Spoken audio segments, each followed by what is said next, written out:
더 자세한 뉴욕 증시 마감 상황 김태수 뉴욕일보 기자와 점검해 보겠습니다. 안녕하세요. 네, 안녕하세요. 네, 간밤에 기술주들이 전반적으로 하락하면서 나스닥 지수가 0.7% 밀렸습니다. 시장 어떻게 보셨나요? 네, 시장에서는 중국 경제 성장률에 대해서 좀 실망하는 모습이 있었습니다. 2분기에 7.9% 성장률을 보였는데 1분기에 18.3%는 엄청나게 크게 성장을 했었기 때문에 거기에 대한 좀 뭔가 좀 기대에 못 미치는 부분, 그리고 8% 정도는 그래도 상승을 해줄 거다라고 예상을 했는데 이 예상치에 못 미치는 부분, 이런 것들이 시장에 좀 기대치를 떨어뜨리는 모습을 보였고요. 중국 경제가 이러다 보니까 이제 기술주 중심으로 해가지고 좀 불안감이 형성되면서 애플 같은 경우에는 장중 고점 대비하면은 마이너스 1% 이상 빠지는 모습을 보이기도 했습니다. 여기에 이제 오후장에 옐런 재무장관이 인플레이션에 대해서 미국이 굉장히 주의해서, 정말 굉장히 주의해서 지켜봐야 한다라는 의견을 내면서 시장의 불안감을 좀 가중시키는 모습을 보이기도 했습니다. 파월 의장이 상원의 증언을 나가가지고 이제 같은 얘기를 좀 반복을 했습니다. 미국 경제가 아직까지 그 상당한 추가 진전이라는 것을 충족하기 위해서는 아직은 멀었다. 이제 그렇기 때문에 조기 테이퍼링은 아직은 없다. 이제 이런 얘기를 했는데, 그런데 이제 나왔던 얘기가 조기 테이퍼링에 대한 어떤 시기라든가 구석 이런 것들을 이제 다른 총재들하고 다음 회의에서 논의를 해야 될 사항이다. 이렇게 얘기를 하면서 7월 27일, 28일로 예정돼 있는 FOMC 회의에서 이 부분이 논의될 수도 있다. 이렇게 이제 평가가 되면서 시장에서는 조금 불안감을 키우는 모습이었습니다.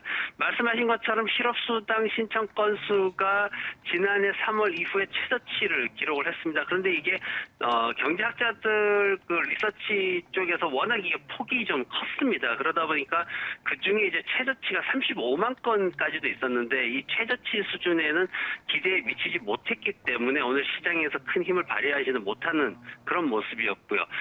제조업 관련 경제 지표들도 있었는데 대부분이 좀 기대에 미치지 못하는 모습이었습니다. 산업 생산 같은 경우에 전월 상승세에 이어가지고 0.4% 상승을 했는데 기대치가 0.6%였기 때문에 여기에 미치지 못했고요. 그리고 제조업 같은 경우에는 오히려 마이너스 0.1% 하락하는 모습을 보였습니다.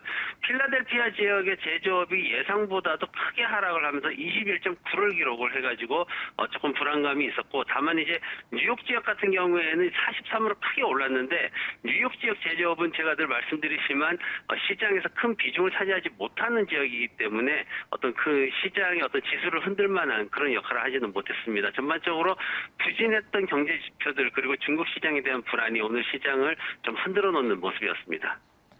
네, 업종별로 보면 유가 하락에 에너지주가 1.4% 떨어졌고요. 하락을 주도했습니다.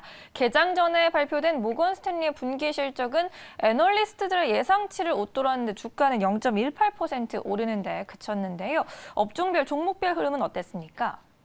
네, 유가가 2.19%나 하락을 했죠. 71달러 53센트로 크루드 오일이 마감을 했는데, 그러다 보니까 에너지 업종이 마이너스 1.4% 하락하는 모습을 보였고요.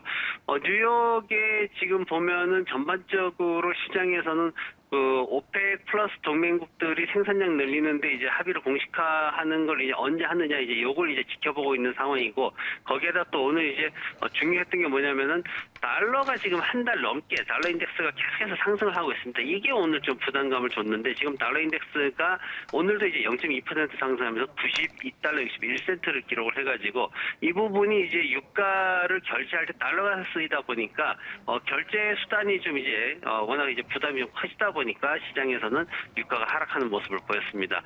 게리 겐슬러가 오랜만에 시장에 등장을 했습니다. 그런데 이게 이제 비트코인에는 굉장히 악재가 돼버렸죠. 뭐냐면 증권거래소의 위원장으로 있는 게리 겐슬러가 비트코인 관련된 ETF 이걸 이제 승인을 다시 연기해버렸습니다. 그러다 보니까 비트코인이 좀 불안했고, 여기에다 또 제롬 파월 그 연준 의장 같은 경우에도 중앙은행이 직접 발행하는 디지털 디지털 화폐에 대해서 지금 그 조사를 하고 있다. 보고서를 곧 발표를 하겠다. 그렇게 되면은 가상화폐가 불필요해질 것이다. 이제 이렇게 또 얘기를 하면서 비트코인에 대한 불안감이 더 커졌습니다. 지금 유럽 같은 경우에도 이제 그 유로화, 디지털 유로화 발행하는 거에서 뭔가 이제 좀 프로젝트를 좀 시작하기로 했다. 이렇게 발표하면서 전반적으로 비트코인 관련된 스퀘어라든가 페이팔 같은 경우에 1%대 하락을 보였고 테슬라도 약세를 보이는 모습이었습니다.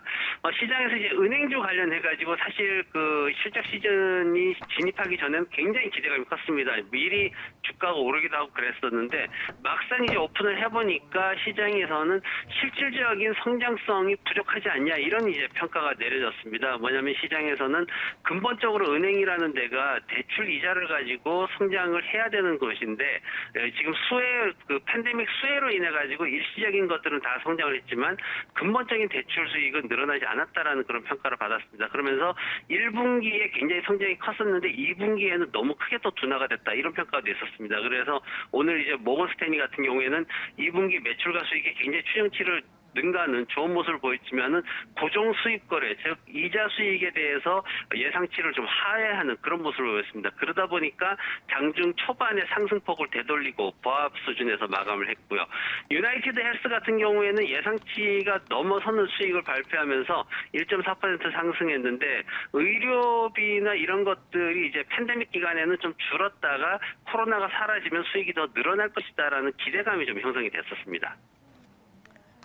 네, 종목별 흐름 만나봤습니다. 이제 이번 주에 어떤 이슈들 남아있을까요? 다음 주 이슈들도 챙겨봐야겠네요. 네, 이제 기업 실적은 뭐 계속해서 나올 거고요. 그리고 소매 판매 지수도 우리가 좀 잘 지켜봐야 될 것 같습니다.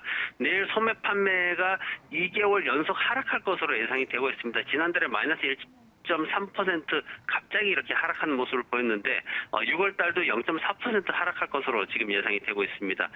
다음 주에는 큰 어떤 경제 지표들은 없는데 주택시장 관련 지표가 계속 나옵니다. 주택시장의 어떤 회복세가 좀 둔화된다라는 그런 데이터들이 계속 나올 겁니다. 월요일 날 주택시장 지수를 시작해서 화요일 날 주택 착공 그리고 수요일 날 모기지 신청, 목요일 날 기존 주택 판매까지 쭉 나오는데 모든 데이터들이 전월보다 조금씩 둔화되는 모습을 보인다라고 지금 예상을 하고 있습니다. 그래서 이런 거 부분들도 우리가 좀 지켜봐야 될 것 같고요.